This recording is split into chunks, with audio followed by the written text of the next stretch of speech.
भगवान श्री कृष्ण पृथ्वी पर अवतरित होने वाले सबसे महान व्यक्तित्व में से एक है और श्री विष्णु के 8वें अवतार के रूप में पूजे जाते हैं। सहस्त्र कोटि कृष्ण भक्त श्रीमद् भगवद गीता में लिखे गए उनकी अमर वाणी एवं अंतर्दृष्टि का पालन करते हैं, परंतु अल्पसंख्यक भक्त ही इस रहस्य को जानते हैं कि भगवान श्री कृष्ण का हृदय आज भी इस भूलोक में स्पंदित हो रहा है। आज हम इस विषय में इस रहस्य को उजागर करने जा रहे हैं, अतः इस प्रस्तुति को पूरा देखें और देखने के उपरांत कमेंट में जय श्री कृष्ण अवश्य लिखें।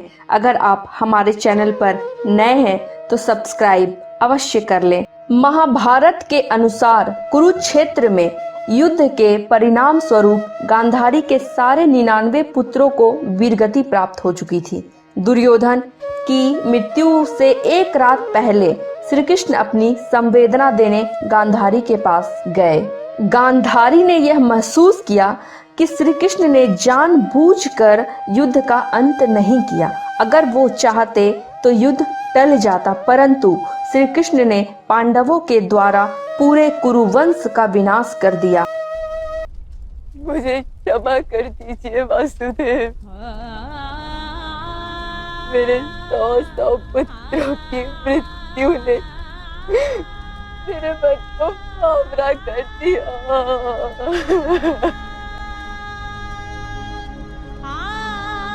क्रोध और दुख की स्थिति में गांधारी ने श्री कृष्ण को श्राप दिया, एक दिन संपूर्ण यदुवंश का नाश हो जाएगा। श्री कृष्ण खुद ये जानते थे और चाहते भी थे कि ऐसा ही हो, क्योंकि यह ज्ञात था उन्हें कि यादव बहुत ही अधर्मी और अहंकारी हो गए हैं। इसलिए उन्होंने तथास्तु कह महारानी गांधारी का अभिशाप स्वीकार कर लिया। विजय का सुख मैंने भोगा है माता, तो पराजय का दुख भी केवल मैंने भोगा है।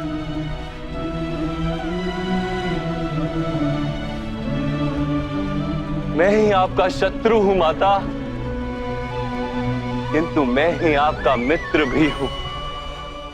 36 साल बीत जाने के बाद यादवों के बीच विवाद छिड़ गया और कालांतर में यह विवाद एक हिंसक युद्ध में परिणत हो गया।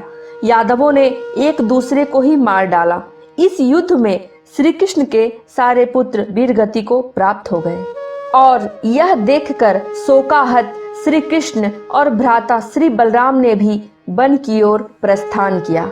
श्री कृष्ण के बड़े भाई श्री बलराम जी योग का उपयोग कर सशरीर बैकुंठ चले गए। मन ही मन श्री कृष्ण यह जानते थे कि क्या होने वाला है जब वो इस नश्वर देह को त्याग देंगे। समुद्र द्वारिका को निगल जाएगा। कुछ लोगों को इस विनाश के प्रकोप से बचाने के लिए श्री कृष्ण ने अर्जुन को बुलाने के लिए अपने सारथी दारुक को इंद्रप्रस्थ भेज दिया। श्री कृष्ण एक नीम के वृक्ष के नीचे निद्रा आसन में समाधिस्थ हो गए। तभी जरा नाम एक शिकारी एक हिरण का पीछा करते हुए वन में पहुंचा और अचानक उसने दौड़ते हुए हिरण की तरफ एक तीर चलाया, लेकिन बाण ने हिरण की जगह श्री कृष्ण के पैरों को ही छेद दिया और उन्हें प्राणघातक रूप से घायल कर दिया। अपनी इस अपराध की अनुभूति करते हुए जरा भगवान श्री कृष्ण से दया की भीख मांगने लगा। तब श्री कृष्ण मुस्कुराते हैं और कहते हैं, हे जरा, त्रेता युग में तुम बाली और मैं मर्यादा पुरुषोत्तम राम था। तुम मेरे द्वारा छल से मारे गए थे। आज तुमने मुझे इस कर्म देह से मुक्त कर दिया है। तुम्हें इसके लिए शोकाहत होने की आवश्यकता नहीं है।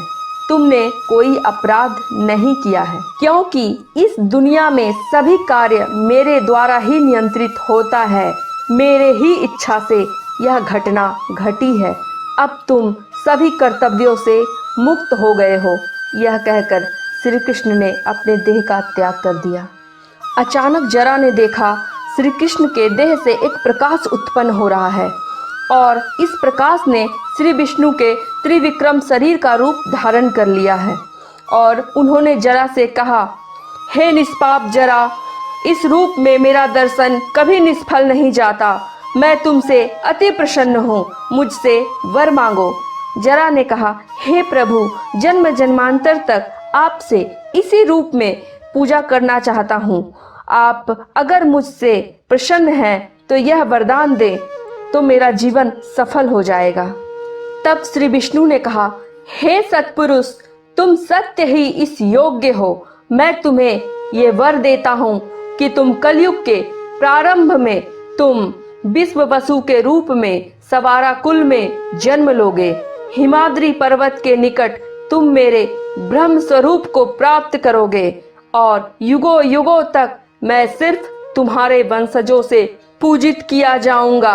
यह कहकर वे अंतर्ध्यान हो गए। इसी समय अर्जुन के साथ दारुक वन में पहुंच गए। वो क्रोधित होकर जरा को दंड देने के लिए जाते हैं, परंतु जरा ने खुद ही अग्नि समाधि ले ली। इसके उपरांत शोकाहत अर्जुन अपने प्रिय मित्र का दाह संस्कार करने की कोशिश करते हैं, पर श्री कृष्ण का शरीर दाह संस्कार के उपरांत भी उनका हृदय अग्नि से अछूता रह जाता है। बार बार प्रयासों के बाद भी अर्जुन इसे दाह संस्कार करने में विफल हो जाते हैं। तब श्री कृष्ण का हृदय एक नीलमणि में परिणत हो जाता है, जिसे विशाल ब्रह्मांडीय ऊर्जा उत्पन्न हो रही थी और इसके चमक से अर्जुन की आंखें अंधी हो रही थी। पुराणों में इस मणि को इंद्रनीला यानी कि माधव के नाम से संबोधित किया गया है। अचानक चारों ओर एक आकाशवाणी गूंजती है, हे पार्थ, यह मेरा ब्रह्म तत्व है। यह ब्रह्म पदार्थ है जो वास्तव में अविनाशी है। तुम इसे एक लाल कपड़े में लपेटकर दंडकारिणी में ले जाओ और इसे नदी में विसर्जित कर दो। यही मेरा आदेश है। अर्जुन ने ठीक वैसा ही किया। वो नीलमणि को लेकर दंडकारिणी में गए और उसे नदी में विसर्जित कर दिया। विसर्जित करने के उपरांत गया जाकर अपने मित्र का श्राद्ध कार्य संपन्न किया। आज यह नदी शिवनाथ नदी के नाम से जाना जाता है और यह नदी अनुमानसिक तौर से छत्तीसगढ़ के आसपास मौजूद है। इस अनुष्ठान के उपरांत सम्राट युधिष्ठिर अभिमन्यु के पुत्र परीक्षित का हस्तिनापुर में राज्याभिषेक किया और श्री कृष्ण के पौत्र अनिरुद्ध के पुत्र वंश को इंद्रप्रस्थ सौंपने के उपरांत सकल भ्राता और द्रौपदी समेत युधिष्ठिर ने हिमालय की ओर प्रस्थान किया। आगे क्या हुआ? ब्रह्म पदार्थ कैसे किटुंग बना? राजा इंद्रद्युम्न ने कैसे भगवान जगन्नाथ को प्राप्त किया? जानेंगे आने वाले एपिसोड में।